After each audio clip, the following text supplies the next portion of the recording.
নমস্কাৰ আজি এটা নতুন ভিডিঅ'লৈ মই আপোনালোকক স্বাগতম জনাইছোঁ।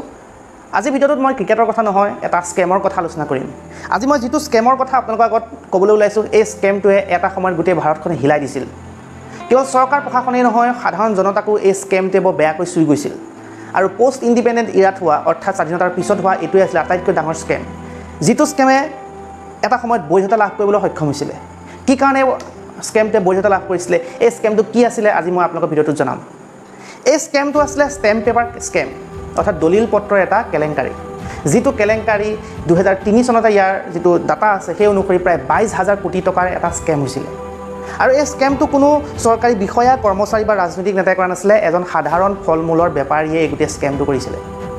22,000 কোটি টকা, 22,000 কোটি টকাৰ যদি আজি ভেলু উলিওৱা যায় তেতিয়াহ'লে প্ৰায় 1 লাখ কোটি টকাৰো অধিক এই গোটেই স্কেমটো আছিলে।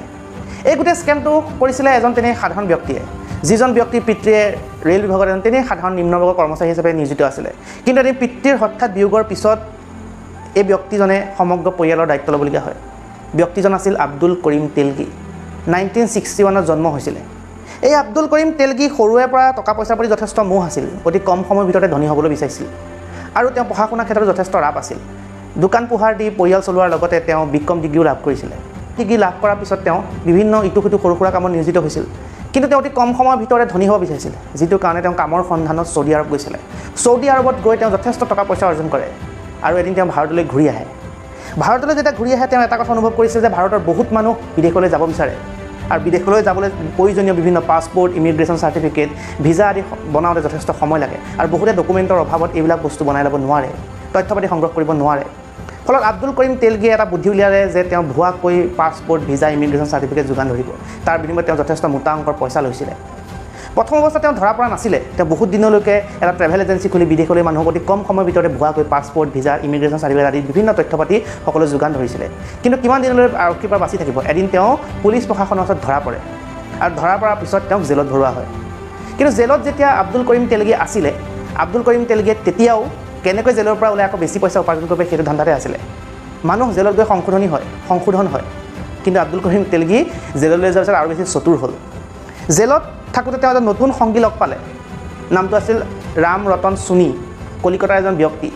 সেই ব্যক্তিজনে আব্দুল কৰিম তেলগীক জনালে যে কলিকতাত সেই সোণীয়ে ভুৱা দলিলৰ কাম কৰে আৰু সোণীয়ে ক'লে যে ভুৱা দলিলত বহুত পইচা আছে। জেলৰ পৰা এদিন দুজন মুক্ত হৈ আব্দুল কৰিম তেলগীয়ে ৰাম ৰতন সোণীৰ অধীনত কলিকতাত ভুৱা ষ্টেম্প পেপাৰ অৰ্থাৎ দলিল পত্ৰৰ কাম কৰিবলৈ ল'লে।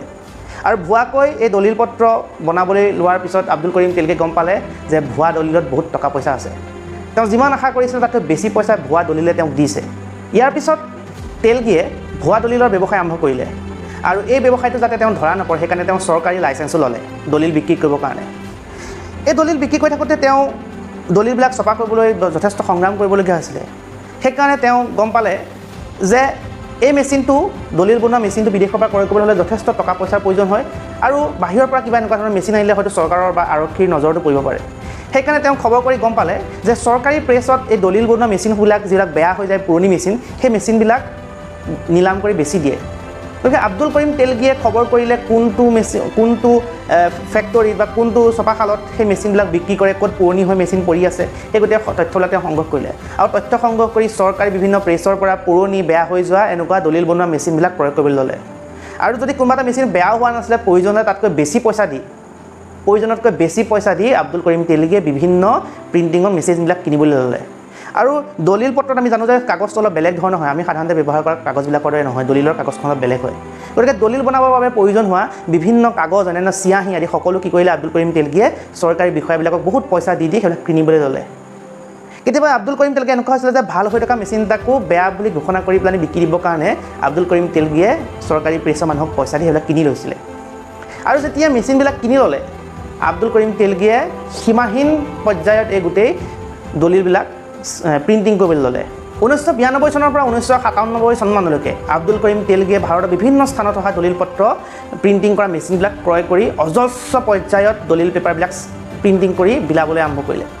এই কামটো কৰোঁতে তেওঁ অকলে কৰা নাছিলে, ভাৰতৰ বিভিন্ন স্থানৰ প্ৰায় 350-400 মান MBA পাছ কৰা ল'ৰা ছোৱালীক এই গোটেই কামটোত নিয়োজিত কৰিলে আৰু সিহঁতে গমেই পোৱা নাছিলে যে গোটেই বস্তুটো এটা ভুৱা। আমি জানো যে চৰকাৰী বিভিন্ন কাম কাজ, ব্যক্তিগত বিভিন্ন কাম কাজ, মাটি অন্যান্য সকলো আইনী যিবিলাক কাম কাজ আছে সকলো দলিল পত্ৰৰ যোগেদিয়ে সম্ভৱ হয়, সকলো চুক্তি দলিলৰ যোগেদিয়ে কৰা হয়। গতিকে বিভিন্ন পুঁজিপতি, উদ্যোগপতি, ব্যৱসায়ী, অন্যান্য সকলো মানুহক যিমান যাক অতি প্ৰয়োজনীয়ভাৱে দলিলৰ প্ৰয়োজন হৈ থাকে তেনেকুৱা মানুহবিলাকৰ লগত এই MBA কৰা যিবিলাক ছাত্ৰ ছাত্ৰী আছিলে বা যিবিলাক মানুহ আছিলে সিহঁতে যোগাযোগ কৰি এই দলিল পত্ৰবিলাক কম দামতে দিবলৈ ল'লে। কেতিয়াবা এনেকুৱা হৈছিলে যে আব্দুল কৰিম তেলগীয়ে ইচ্ছাকৃতভাৱে ভুৱা নাটনিৰ সৃষ্টি কৰি পেলানি 10 টকীয়া দলিলখন হয়তো 20 টকাত বেচিছে আৰু 20 টকীয়া দলিলখন 50 টকাত বেচিছে। আমাৰ ইয়াতো যেতিয়া আমি এটা দলিল ভেণ্ডৰ ওচৰত কিনিবলৈ যাওঁ বহুত সময় এটা কথা সঁচা দে আমি 10 টকীয়া দলিলখন 20 টকা, 20 টকা দলিলখন 40 টকা, 40 টকা দলিলখন আমি 80 টকা এনেকৈ প্ৰয়োজনৰ যিটো দাম আছে তাতকৈ আমি বেছি দামত ক্ৰয় কৰি আছোঁ। আৰু এনেকুৱা ধৰণৰ কাম কোনে আৰম্ভ কৰিছিলে? এই আব্দুল কৰিম তেলগীয়ে। 1992ৰ পৰা 1997 মানলৈকে আব্দুল কৰিম তেলগীয়ে গোটেই দলিলৰ যিখন বজাৰ আছিলে গোটেই বজাৰখনত সোমাই পৰিছিলে। এই গোটেই কামটো কৰিবলৈ যাওঁতে আৰক্ষী বা প্ৰশাসনৰ চকুত ধূলি মাৰি কৰাটো ইমান সহজ নাছিলে। গতিকে প্ৰথম অৱস্থাত আব্দুল কৰিম তেলগীয়ে চৰকাৰী বিভিন্ন বিষয়াসকলক, পুলিচক কমিশ্যন দিবলৈ আৰম্ভ কৰিছিলে। আৰু এই কমিশ্যন দি তেওঁ এটা পৰ্যায়ত ইমানেই পইচা সংগ্ৰহ কৰিছিলে ভুৱা দলিল বিক্ৰী কৰি পেলানি যে বিভিন্ন চৰকাৰী বিষয়া, কৰ্মচাৰীসকলক বা আৰক্ষীক কমিশ্যন দিয়াৰ সলনি মাহিলী দৰমহা দিবলৈ লৈছিলে। দৰমহা দি সকলো মানুহকে নিজৰ হাত কৰিছিলে। আৰু এই ভুৱা দলিল কামটো কৰোঁতে যে এনেকুৱা নহয় যে তেওঁৰ বিৰুদ্ধে কোনো একো গম পোৱা নাছিলে বা তেওঁৰ বিৰুদ্ধে কোনো অভিযোগ নাছিলে, গম পাইছিলে। বিভিন্ন সময়ত তেওঁ ধৰা পৰিছিলে, কিন্তু তেওঁ কি কৈছিলে? আৰক্ষী প্ৰশাসনক প্ৰয়োজনতকৈ বেছি পইচা দি পেলানি তেওঁ সকলো মেনেজ কৰিছিলে, যিটো কাৰণে তেওঁ 1992 চনৰ পৰা 2002-03 চন মানলৈকে ৰক্ষা পৰি আছিলে। আব্দুল কৰিম তেলগীয়ে কোনো অসুবিধা নোহোৱাকৈ প্ৰায় এটা দশক গোটেই ভাৰতত ভুৱা দলিলেৰে ভৰাই তুলিছিলে। ভাৰতৰ প্ৰায় এনেকুৱা এখন কোনো দেশ, এনেকুৱা এখন কোনো ৰাজ্য নাছিল, এনেকুৱা এখন ঠাই নাছিল য'ত আব্দুল কৰিম তেলগীৰ দলিল যোৱা নাছিল।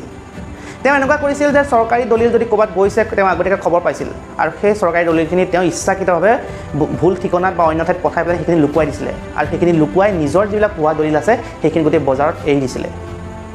ফলত প্ৰত্যেকজনৰ ঘৰত সেই সময়ত 1992 চনৰ পৰা 2002 চন বা তাৰ পিছতো বজাৰত থকা প্ৰায় সকলোখিনি দলিলেই ভুৱা আছিলে। কিন্তু সদায় ভাগ্যই লগত নিদিয়ে, টকা পইচা থাকিলেও মেনেজ কৰিলেও সদায় সেই মেনেজে কাম দিয়া নাছিলে। এদিন এখন দলিল ভৰ্তি ট্ৰাক জব্দ কৰে।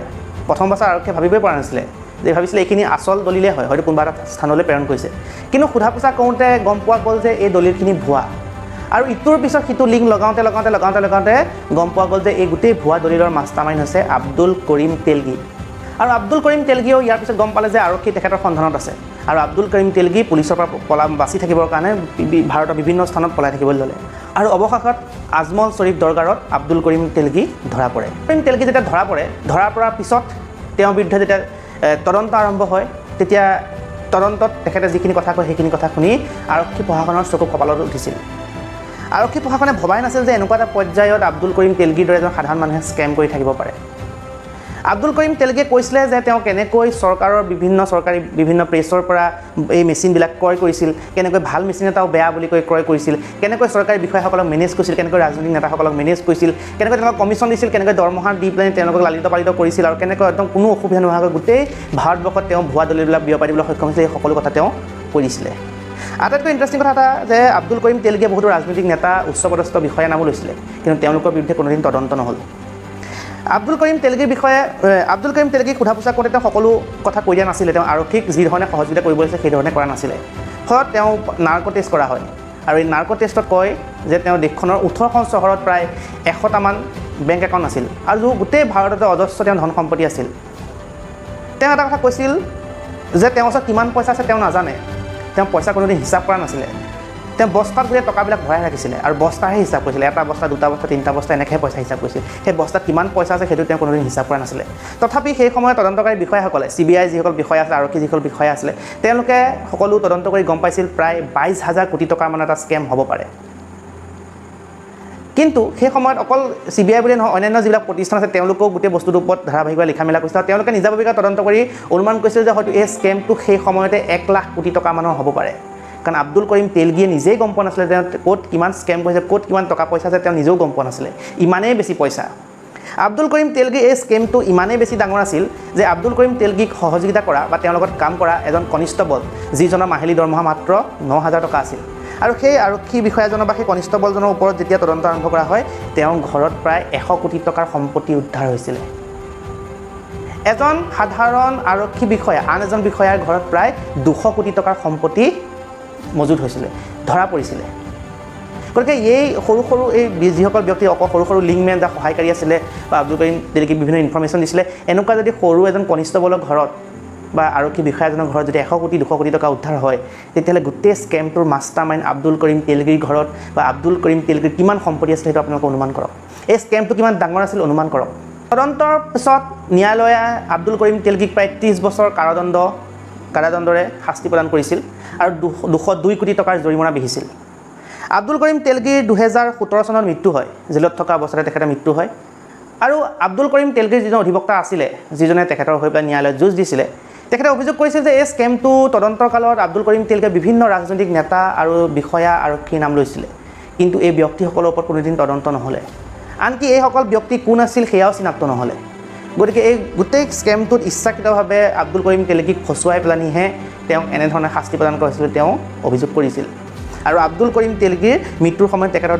দেহত HIV/AIDS ধৰা পৰিছিল কিন্তু যেতিয়া প্ৰথম 2017 চনত তেখেতৰ মৃত্যু হৈছিলে 2002 চনত যেতিয়া ধৰা পৰিছিল যেতিয়া তেখেতৰ মেডিকেল টেষ্ট কৰা হৈছিলে তেতিয়াও তেখেতৰ শৰীৰত কিন্তু HIV/AIDS ধৰা পৰিছিলে বুলি তদন্তকাৰী বিষয়াসকলে কয় আব্দুল কৰিম তেলগী যেতিয়া জেলত আছিলে জেলত থকা অৱস্থাতো তেওঁ একদম আৰামত বিলাসী জীৱন যাপন কৰিছিলে তেওঁ আৰক্ষী বিষয়াসকলকে ইমান বেছি টকা পইচা দি দিছিলে যে যাৰ বিনিময়ত তেখেতে জেলত থকা কালত নিজৰ কাৰণে সকলো সুবিধা ব্যৱস্থা কৰি লৈছিলে আপোনালোকে জানি ইণ্টাৰেষ্টিং হ'ব যে আব্দুল কৰিম তেলগীৰ মৃত্যুৰ পিছতো CBI অন্যান্য তদন্তকাৰী বিষয়াসকলে আব্দুল কৰিম তেলগী আচলতে কিমান টকাৰ স্কেম কৰিছিলে সেইটো তেওঁলোকে আজিলৈকে ধৰা পেলাব নোৱাৰিলে কাৰণ তেওঁৰ স্কেমটো ইমান বেছি ডাঙৰ আছে আৰু ক'ত সম্পত্তি আছে সেইখিনিও ধৰা পেলাব নোৱাৰিলে তথাপি অনুমান কৰে যে কিছুমানে কয় 30,000 কোটি টকা কিছুমানে কয় 22,000 কোটি টকা কিছুমানে কয় 1 লাখ কোটি টকা কিন্তু এটা কথা আপোনালোকে অনুমান কৰক যে এই স্কেমটো হয়তো বহুত ডাঙৰ আছিলে কিন্তু 22,000 কোটি টকা সেই সময় CBI কয় যে 22,000 কোটি টকাৰটো এইটো স্কেম আছিলেই তাতকৈ বেছি হ'ব কাৰণ বহুতখিনি সম্পত্তি তেলগীত ধৰাই নপৰে আনকি তেলগীয়েও নাজানে কি তেওঁ কিমান সম্পত্তি আছিলে